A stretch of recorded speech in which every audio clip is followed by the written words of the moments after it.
Lahore central jail में 23 मार्च 1931 की शुरुआत किसी और दिन की तरह ही हुई थी। फर्क सिर्फ इतना था कि सुबह सुबह जोर की आंधी आई थी, बहुत तेज। लेकिन जेल के कैदियों को थोड़ा अजीब सा लगा जब 4 बजे ही वार्डन शरद सिंह ने उनसे आकर कहा कि वो अपनी अपनी कोठरियों में चले जाएं। उन्होंने कारण नहीं बताया था, उनके मुंह से सिर्फ ये निकला कि आदेश ऊपर से है। अभी कैदी सोच ही रहे थे कि माजरा क्या है। जेल का नाई बरकत हर कमरे के सामने फुसफुसाते हुए गुजरा कि आज रात भगत सिंह, राजगुरु और सुखदेव को फांसी दी जाने वाली है। उस क्षण की निश्चिंता ने उनको झकझोर कर रख दिया। कैदियों ने बरकत से मनुहार की कि वो फांसी के बाद भगत सिंह की कोई भी चीज जैसे पेन, कंघा या घड़ी उन्हें ला कर दें ताकि वो अपने पोते पोतियों को बता सकें कि कभी वो भी भगत सिंह के साथ जेल में बंद थे।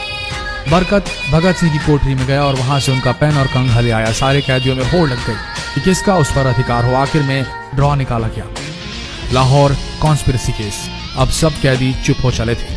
उनकी निगाहें उनकी कोठरी से गुजरने वाले रास्ते पर लगी हुई थी। भगत सिंह उनके साथ फांसी पर लटकाए जाने के लिए उसी रास्ते से गुजरने वाले थे। एक बार पहले जब भगत सिंह उसी रास्ते से ले जाए जा रहे थे तो पंजाब कांग्रेस के नेता भीमसेन सच्चर ने आवाज ऊंची कर उनसे पूछा था, आप और आपके साथियों ने लाहौर कॉन्स्पिरेसी केस में अपना बचाव क्यों नहीं किया? भगत सिंह का जवाब था, इनकलाबियों को मरना ही होता है क्योंकि उनके मरने से ही उनका अभियान मजबूत होता है, अदालत में अपील से नहीं। वार्डन शरद सिंह भगत सिंह के खैर ख्वाह थे और अपनी तरफ से जो कुछ बन पड़ता था उनके लिए किया करते थे। उनकी वजह से ही लाहौर की द्वारकादास लाइब्रेरी से भगत सिंह के लिए किताबें निकलकर जेल के अंदर आ पाती थी। भगत सिंह की जेल की जिंदगी काफी कठिन थी। किताबें पढ़ने का शौक हो चला था उन्हें कि एक बार उन्होंने अपने स्कूल के साथी जयदेव कपूर को लिखा था कि वो उनके लिए कार्ल लिब्कनेcht की मिलिट्रिज्म, लेनिन की लेफ्ट विंग कम्युनिज्म और ऑप्टन सिंक्लेयर का उपन्यास द स्पाई कुलबीर के जरिए भिजवाएं। भगत सिंह जेल की कठिन जिंदगी के आदी हो चले थे। उनकी कोठरी नंबर 14 का फर्श पक्का नहीं था, उस पर घास उगी हुई थी। कोठरी में बस इतनी ही जगह थी कि उनका 5 फुट 10 इंच का शरीर बमुश्किल उसमें लेट पाए। भगत सिंह को फांसी दिए जाने से 2 घंटे पहले उनके वकील प्राणनाथ मेहता उनसे मिलने पहुंचे। मेहता ने बाद में लिखा कि भगत सिंह अपनी छोटी सी कोठरी में पिंजड़े में बंद शेर की तरह चक्कर लगा रहे थे। इनकलाब जिंदाबाद। उन्होंने मुस्कुराकर मेहता को स्वागत किया और पूछा कि आप मेरी किताब रिवोल्यूशनरी लेनिन लाए या नहीं। जब मेहता ने उन्हें किताब दी तो वे उसे उसी समय पढ़ने लगे मानो उनके पास अब ज्यादा समय न बचा। मेहता ने उनसे पूछा कि क्या आप देश को कोई संदेश देना चाहेंगे।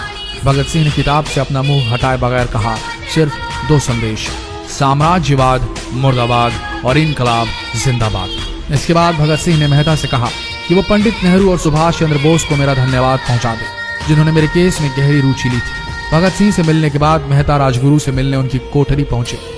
राजगुरु के अंतिम शब्द थे, हम लोग जल्द मिलेंगे। सुखदेव ने मेहता को याद दिलाया कि वो उनकी मौत के बाद जेलर से वो कैरम बोर्ड ले लें जो उन्होंने उन्हें कुछ महीने पहले दिया था।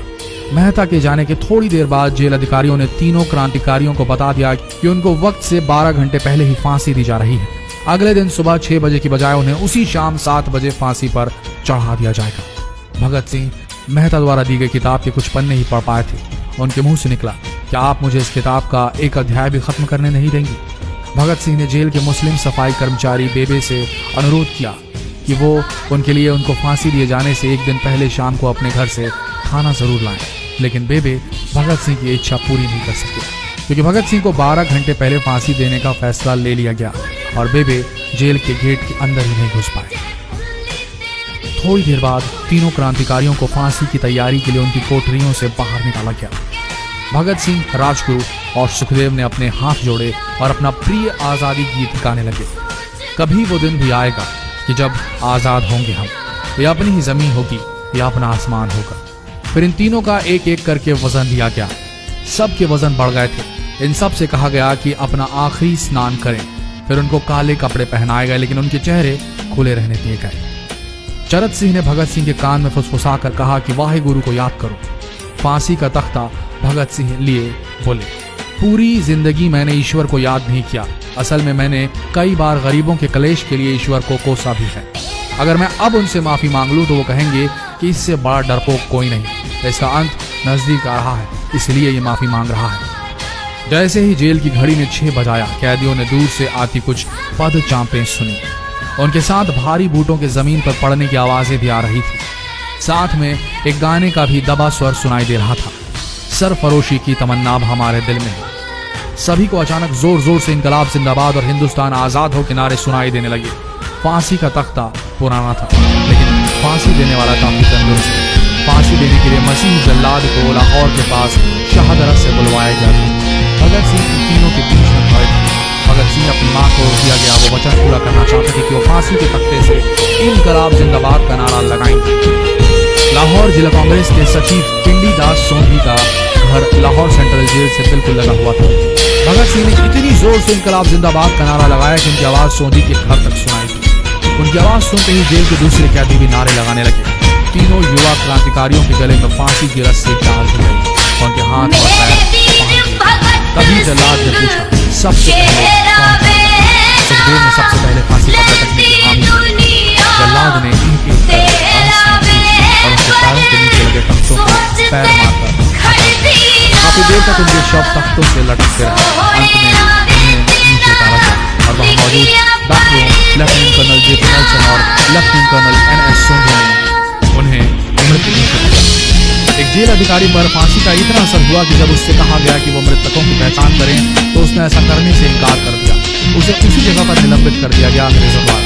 एक जूनियर अफसर ने यह काम अंजाम दिया। पहले योजना थी इन सब का अंतिम संस्कार जेल के अंदर ही किया जाएगा, लेकिन फिर यह विचार त्यागना पड़ा जब अधिकारियों को आभास हुआ कि जेल से धुआं उठते देख बाहर खड़ी भीड़ जेल पर हमला कर सकती है। इसलिए जेल की पिछली दीवार तोड़ी गई, उसी रास्ते से ट्रक जेल के अंदर लाया गया और उस पर बहुत अपमानजनक तरीके से इन शवों को एक सामान की तरह लाद दिया गया।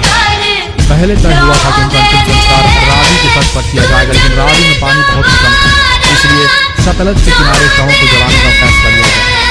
उनके पार्थिव शरीर को फिरोजपुर के पास सतलज के किनारे लाया गया।